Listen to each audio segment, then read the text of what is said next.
Hi everyone, welcome back to the June unboxing of the Open Gate Quilt box. Yes, I know it is a little bit late in the month, but I wanted to do something a little bit special. I wanted to work on the projects for this month's box, and life just got away from me. I had a lot going on this month. It was pretty much the worst month to decide I wanted to work on the projects, but I know a lot of you love them. I know a lot of you find it helpful to see the project done, to see a little bit of the steps, just to make sure that this box is the right subscription for you and your skill level. So with that said, I apologize it coming later in the month, but I think it will be worth it. This is always a fun subscription box to receive. All of the contents are so amazing. The projects are so well done. So I think you will enjoy seeing this box, even though it is later in the month. So let's talk a little bit about the subscription box. Each month you'll receive this amazing box from Open Gate Quilts. In the box you will find two projects, a smaller project. With that project you will get everything you need to complete it. You'll also get a larger project. It'll be something like a wall hanging or a table topper. And for that project, you will receive all of the fabric for the top of the quilt and the binding on the quilt. So you'll just need to bring in the backing fabric and the batting. Now, if you would like to be sent backing fabric, maybe you don't have a large stash or you just don't want to go search for that fabric, you can add that on to your subscription. So you'll receive the backing fabric along with the kit. Now there is another add-on you can do for this subscription box, and that is adding on some extra fat quarters, which is also a lot of fun too. And I'll show you that when I get to it because I do get the extra fat quarters. All right, so let's dive into seeing what we got this month. All right, so here's my box. And when I open it up, you'll see the Open Gate Quilts sticker, and then also everything that we got is all wrapped up in some tissue paper. So we get a paper telling us everything that's in the box. All right, so here's everything we have this month. Here are those 4 coordinating fat quarters that I got this month, and I forgot to mention that with that we get a pattern, which is really nice. Here are my 2 projects. We have the smaller project and then the larger project.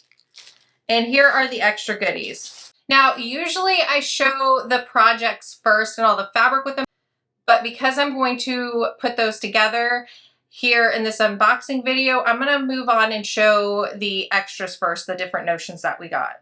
So the notion of the month that we got is the Gypsy Quilter heart-shaped mat cleaning pad. It says, give your cutting mat some love with this heart-shaped silicone rubbing pad.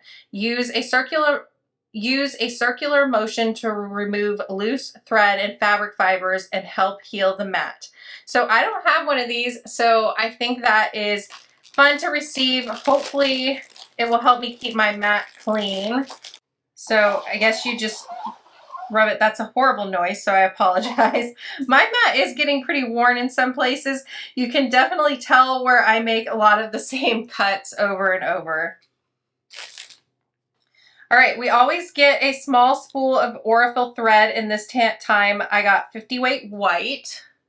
So there is that. And then we often either get a fat quarter or a extra pattern. And this month we got a extra fat quarter. It's really cute. Some really cute little cupcakes there. All right. To keep with the theme of working backward, I'm going to show you the project number 2 first. So the project number 2 is the smaller project, and it is a circular zipper keeper, or zippered circular keeper. So here is how it is packaged, and I love this as well. I love how they are packaged because if I don't want to get to this right away this month, it's all packaged together. I can set it somewhere and work on it when I have time to work on it. So there is how the project is packaged, and then you can see what the project will look like when it is finished. I can already see that we have a cute little tag in here, and I'm really excited to use that. So let's open this up. So we have the full pattern here, and here is the fabric that we have. Really pretty fabric, the zipper, And then there is the little tag, so cute. It actually goes really well with the fabric too. All right, so since this cute little zippered pouch is a circular zipper pouch, I'm gonna first cut out the circle template that is provided in the pattern while my iron heats up. All right, so I'm gonna go ahead and press my fabric.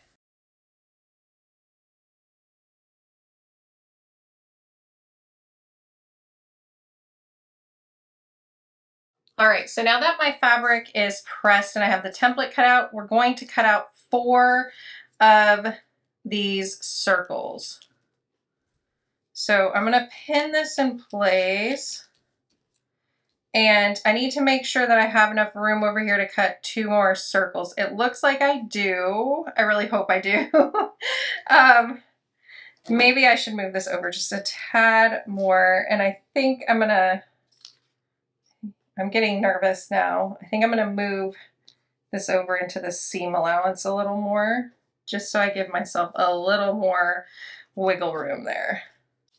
All right, I feel a little better about that. I feel like I have a tad more room since I moved that over a little bit.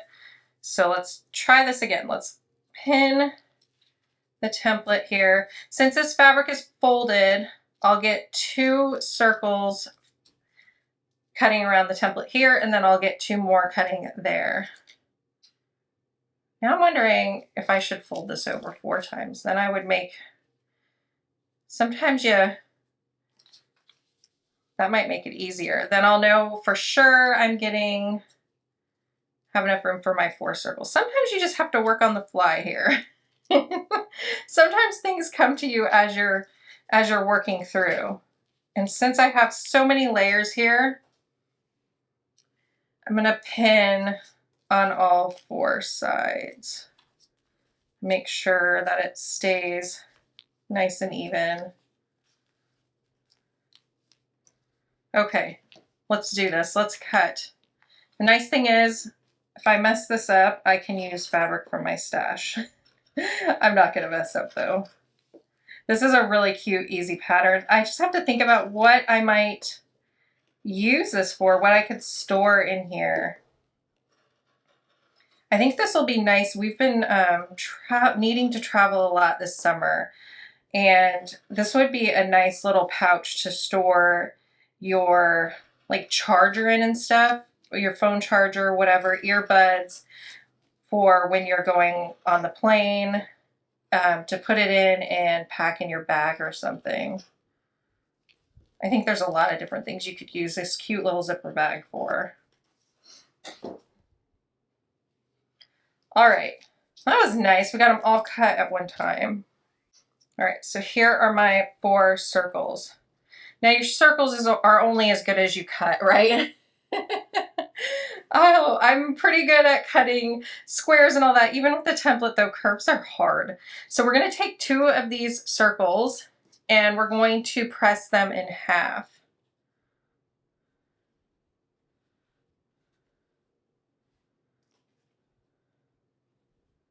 And we're pressing them in half with wrong sides together.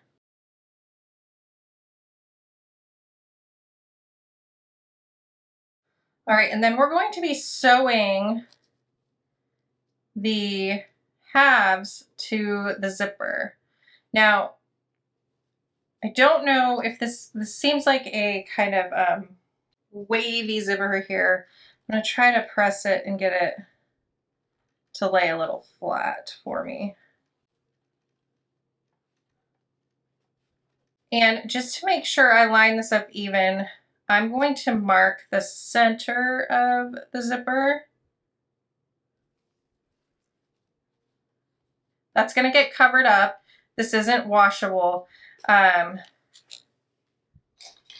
So I'm going to get my chalk pen for this. Or, you know what, I can just press to find the center of that. So I'm going to line this up and put some pins in. So I lined the center of the circle up with the center of the zipper. And I'm trying to keep it even along here. And then I'm going to do the same with the other side. If you want to, you can do one side at a time.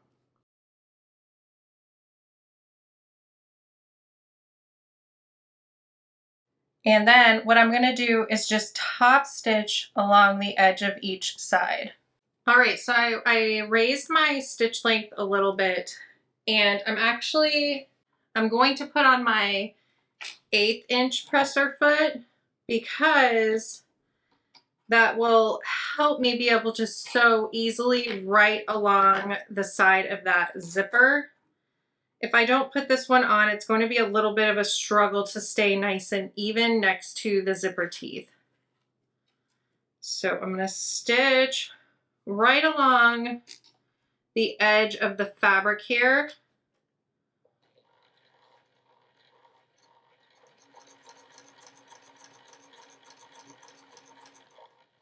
Something that can be, oops, throwing stuff, really helpful here is if you have like the double-sided basting tape or whatever it is called, that is really nice to use to attach fabric to zippers to keep it from moving. That one side stretched out a little bit, so I'm going to move this up a little so it will match up better. And the pattern does show that you can trim this down to size afterward. Use the circle and trim it if it gets a little wonky.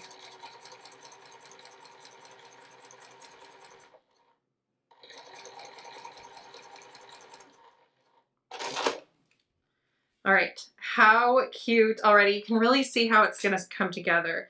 So now I'm gonna move the zipper into the middle here. And I'm gonna baste all the way around the edges of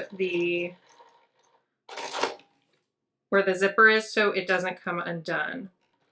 So I'm just doing that same stitch to baste in place, and I have thread caught everywhere. All right, so that's all secured. So I'm going to trim off the extra zipper tape here. We don't need that in the way. I should have grabbed some of my better scissors for that. Very important to remember to move your zipper to the center or it's going to be really hard for you to ever open this pouch. I have done that before and it is really, really sad. All right, let's not forget to add our little tag on. I almost forgot. Okay, so I'm going to put the raw end, see how it kind of opens up here. I'm going to put the raw ends at the edge. And which side should I put it on? Maybe it says. It just says on one end, so I'm just going to pick one side and just baste it in place there. So about 1/8 of an inch from the edge so that it just ends up in the seam allowance. All right, so you see how I have the little tag on there? Okay. All right, so we're at the stage where I need to put my other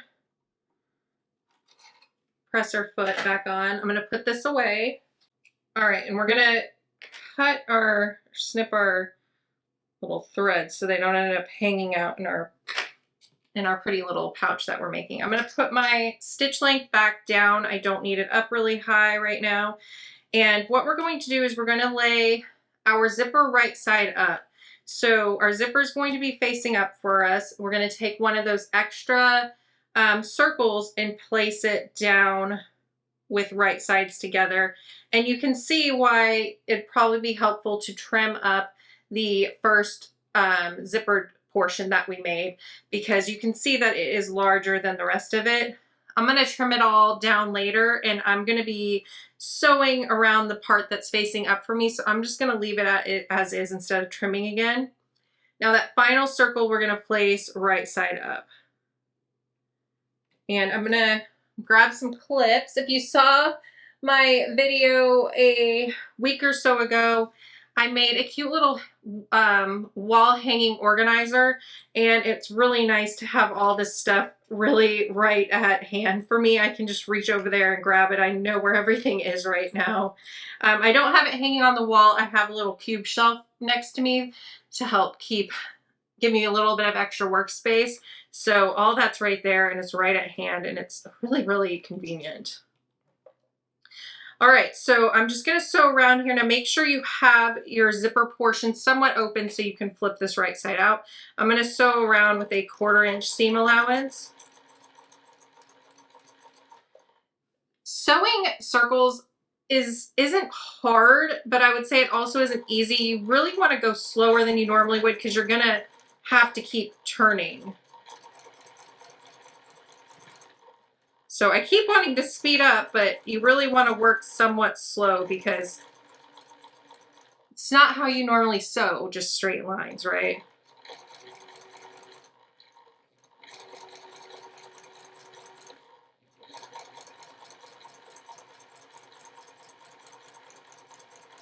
So I'm getting up to where that's probably the bulkiest part of this because it has the zipper and then 4 layers of fabric and the tack. So I'm gonna really go slow here.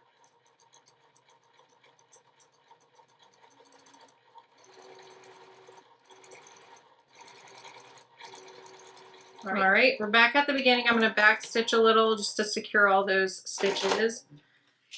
Just to keep in with trying to be a more organized quilter, I'm gonna put these back. All right, and I grabbed some actual fabric shears, and I'm gonna cut around here about 1/8 of an inch from the stitches.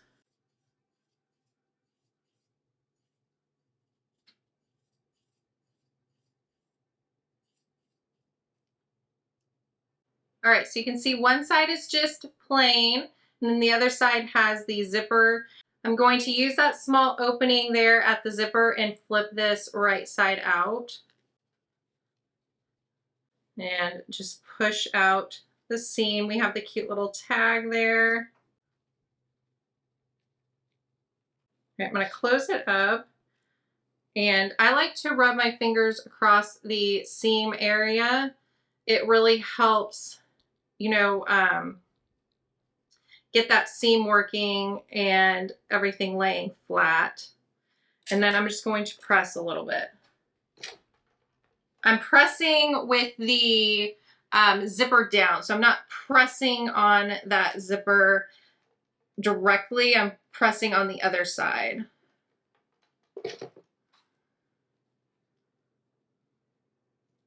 All right, there we go. How cute is that? What a cute little pouch. I think this would be perfect to put my charger in, my earbuds in, and have them a little safe while we are traveling a lot this summer. So cute. So let's take a look at project number 1 because we're working in reverse. All right, so let's work on the large project, which is called blooming. So here it is all packaged up.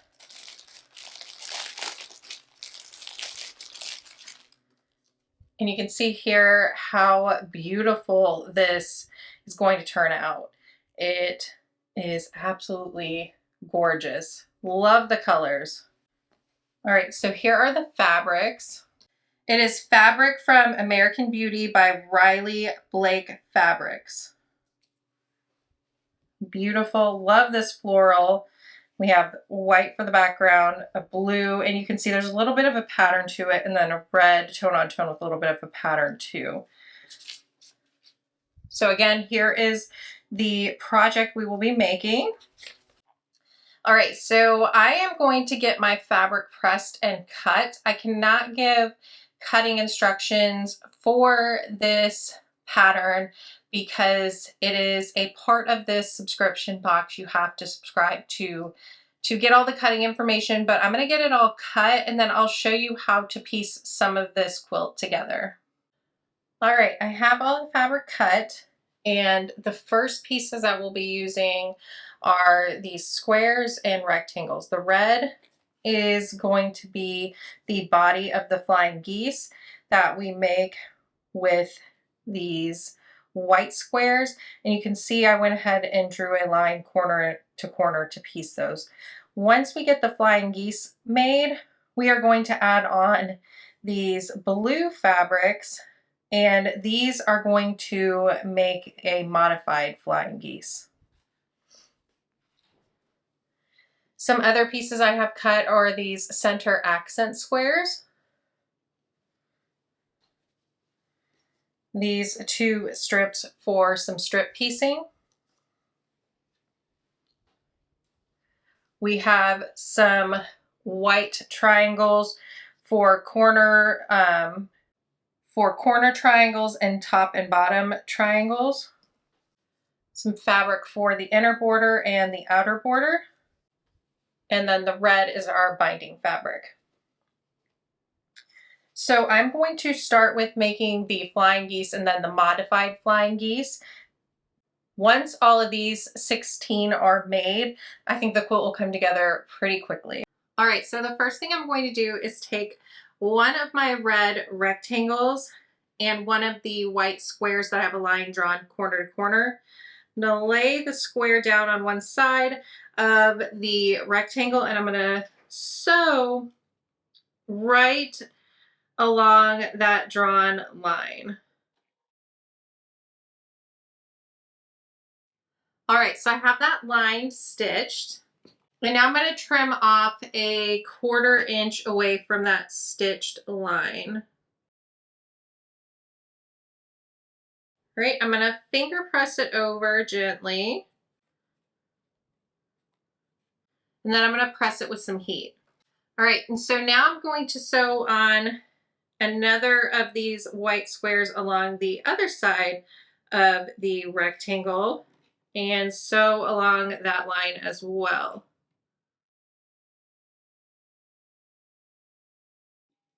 Repeat those same steps. So I'm going to trim.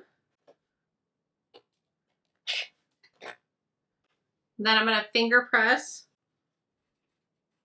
And then I'm going to press it with some heat. All right, and so we have a beautiful flying geese block, but we're going to make a modified flying geese block. So we're going to use 2 of those blue squares to make this look just a little bit different. All right, so with the point of the flying geese facing you, you're going to put a blue square on one side, and you want your line down the middle of the blue square. You want one of the sides going toward the middle of the wide section of the red triangle. So it's going to go from the corner of the white down to the middle of the red. So the diagonal line is going to be going right across here. There is a diagram for it in the pattern, just so you're aware. It is very easy to follow the layout. She has a lot of graphics in there. So again, I'm going to sew right along that drawn diagonal line. And when I fold it over, it's going to look like this. So I like to do that a lot before I trim, is I'll fold it, I'll refer to the picture, make sure that mine is looking just like the diagram. Now is the time to pull out stitches if for some reason I sewed it the wrong way. So I'm going to look over, it looks the same, we're doing good. So I'm going to take my ruler and trim a 1/4 inch away from that stitched line.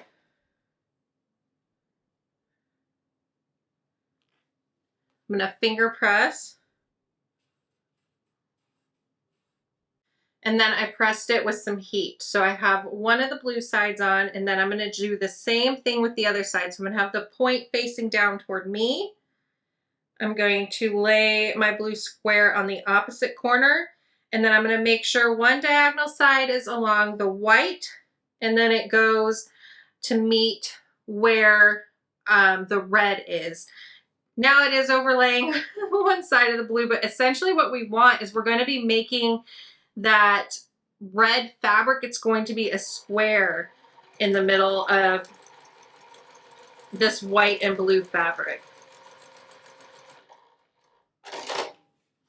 So I'm going to check it. I'm going to fold over, and I see that I accomplished that square in the middle, and then I'm going to have blue and white. What a fun modified flying geese block. So I'm going to trim.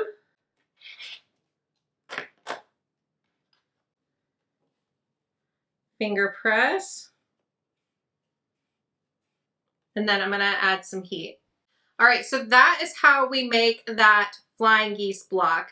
So I'm going to need to make 15 of these, and to kind of streamline it, I think what I'm going to do is I'm going to chain piece all these steps. So I'm going to lay a white square down, sew along that diagonal line, and then I'll get another one going, and I'll keep doing that for each side of this flying geese block.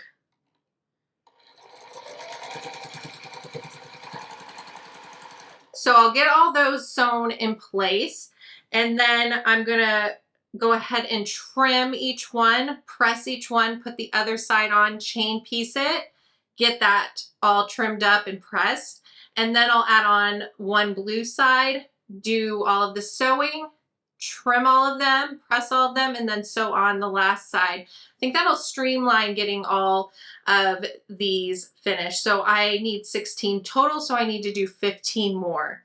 So that will get me through making all these flying geese, I think, fairly quickly.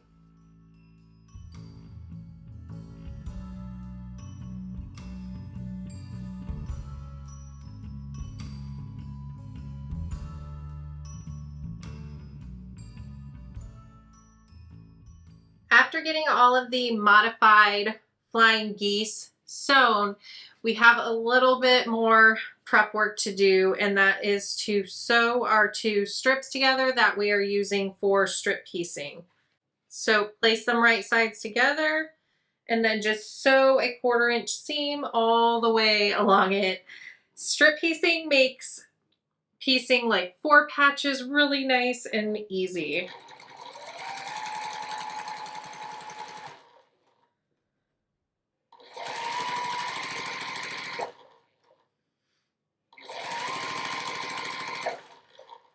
So after I get this strip sewn, I'm going to press the seam, and then I will be cutting them down into little 2 patches that I will make into 4 patches.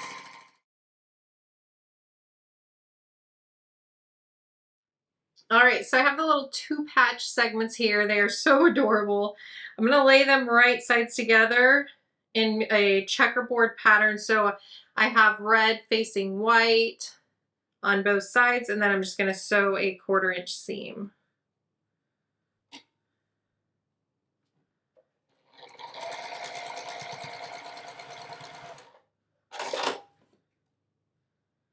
Great, and then I'm just going to press that, and I have my cute little 4 patch. All right, and I just need to make 12 of those.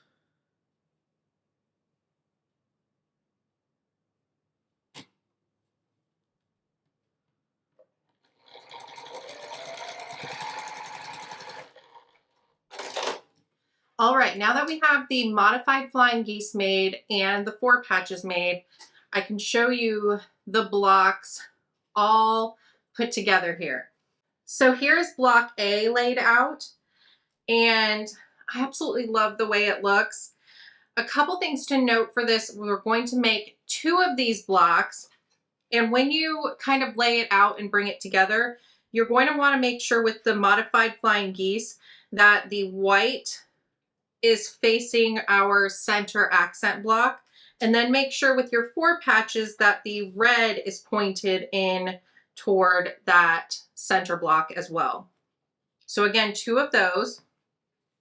And then I don't have it on a design board because we're just making 1 of these, but this is block 2 or block B, and it's just kind of the center of that other block. So Remember, the white from the modified flying geese is going to face in toward that center accent. And I'm going to make this one first because it's one, just sew 2 on, done.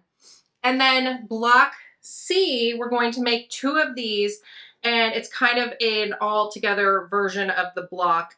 3 rows to it, and simple sewing here. Again, just make sure the red accent on the 4 patch is pointing in toward the center, and that the modified flying geese, all of the white there is pointed toward that center square. So all I'm going to do is sew 1/4 inch seams here and bring this together.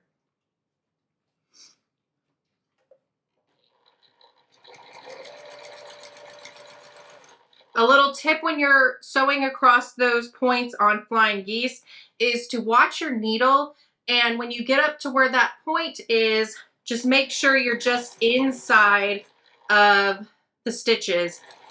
It'll make sure you get a nice crisp point there.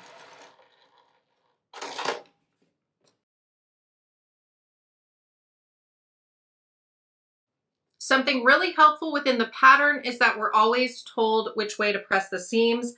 For these, we're going to press them in toward that center square. So I'm going to finger press them first, and then I'm going to add some heat.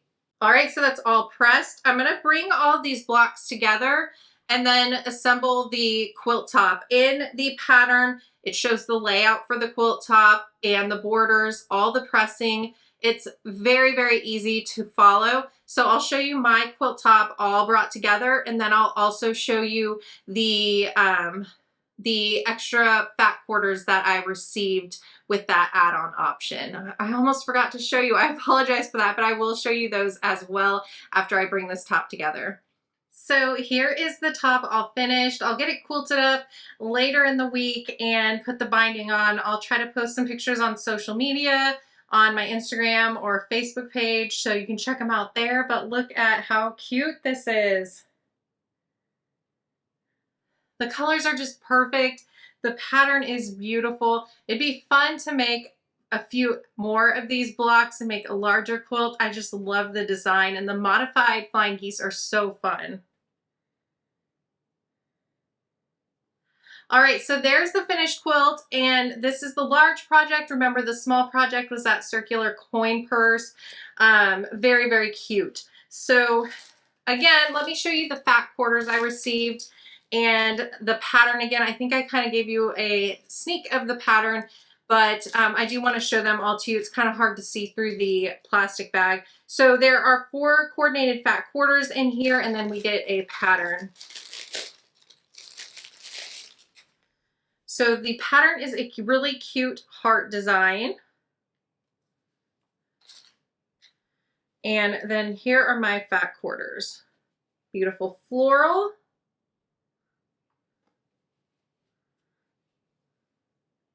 Another kind of greenery, not really a flower, it looks more like leaves. I love the purple in the background with the wavy lines through it. It's kind of a lime green, really pops, and florals on there. And I love florals, so I'm completely happy with all of these. Kind of a dark, deep blue background and florals on it. They all go together nicely. And these look like they're by Moda Fabrics. Very, very beautiful. Love getting these extra fat quarters. It's really fun if you have the extra money to sign up for that. Absolutely love this box. I always look forward to this subscription box coming. I love the patterns in it. I love the fabrics Monique chooses. It is always right up my alley with fabric choices and pattern options. So extremely love this box. If you would like to subscribe to this subscription box, I'll put a link to it down in the description below, so you can head on over there and sign up. All right, thanks so much for watching, and I'll see you in the next video. Bye.